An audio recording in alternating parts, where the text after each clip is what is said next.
Halo semuanya, selamat datang di video kami.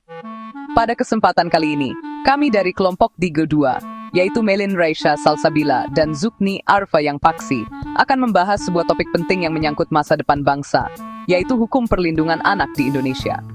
Anak adalah generasi penerus cita-cita bangsa, dan penentu arah masa depan negara. Karena itulah, setiap anak berhak mendapatkan perlindungan kasih sayang, serta lingkungan yang aman untuk tumbuh dan berkembang. Nah, dalam video ini, kita akan membahas bagaimana sejarah, dasar hukum, prinsip, dan tujuan dari hukum perlindungan anak di Indonesia. Mari kita mulai.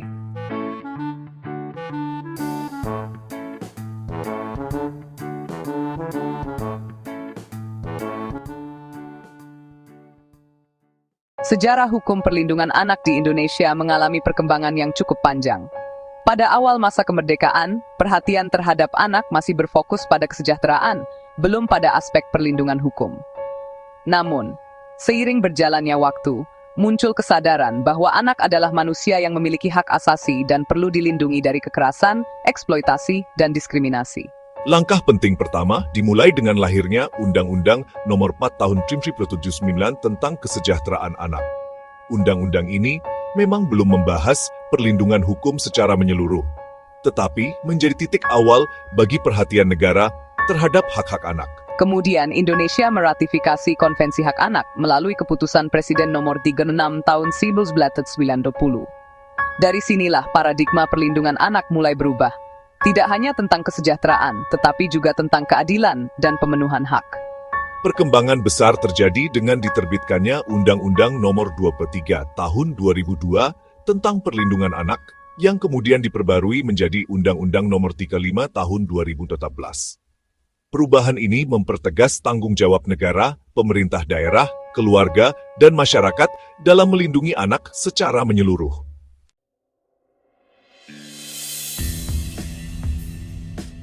Lalu apa dasar hukum dari perlindungan anak di Indonesia? Secara konstitusional, hal ini tertuang dalam pasal 28B ayat 2 UUD 1945, yang menyatakan bahwa setiap anak berhak atas kelangsungan hidup, tumbuh dan berkembang, serta berhak atas perlindungan dari kekerasan dan diskriminasi. Selain itu, perlindungan anak juga diatur dalam beberapa peraturan penting, seperti Undang-Undang Nomor 35 Tahun 2014 tentang Perlindungan Anak, Undang-Undang Nomor 39 Tahun 1999 tentang Hak Asasi Manusia, serta Peraturan Pemerintah Nomor 28 Tahun 2021 tentang Perlindungan Khusus bagi Anak. seluruh dasar hukum ini menunjukkan bahwa perlindungan anak adalah kewajiban hukum negara, bukan sekadar kebijakan sosial.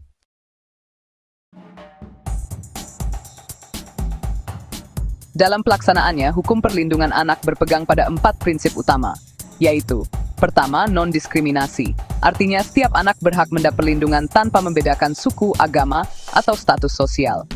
Kedua, kepentingan terbaik bagi anak atau the best interests of the child, yang berarti setiap kebijakan harus mengutamakan kepentingan anak di atas kepentingan pihak lain. Ketiga, hak untuk hidup, tumbuh, dan berkembang, di mana negara wajib menjamin anak dapat hidup sehat dan berkembang maksimal.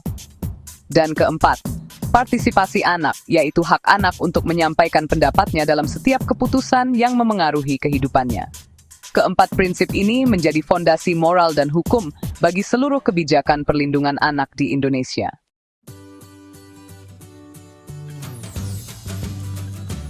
Selanjutnya, apa sebenarnya tujuan dari hukum perlindungan anak?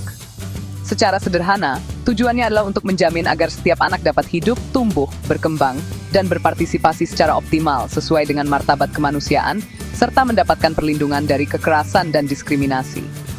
Beberapa tujuan pentingnya antara lain: pertama, menjamin hak-hak dasar anak seperti identitas, pendidikan, kesehatan, dan kasih sayang. Kedua, melindungi anak dari kekerasan dan eksploitasi, baik fisik, psikis, maupun seksual. Ketiga, menjamin tumbuh kembang anak secara optimal, agar mereka dapat menjadi generasi yang sehat, cerdas, dan berkarakter. Keempat, meningkatkan kesadaran masyarakat, karena perlindungan anak bukan hanya tugas pemerintah, tetapi juga tanggung jawab keluarga dan masyarakat.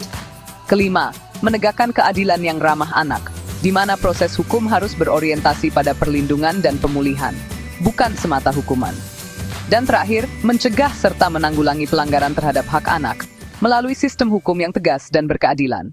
Jadi, dari seluruh penjelasan tadi, kita bisa memahami bahwa hukum perlindungan anak bukan hanya soal aturan di atas kertas, tetapi juga tentang bagaimana negara, masyarakat, dan keluarga bekerja sama menjaga generasi masa depan bangsa.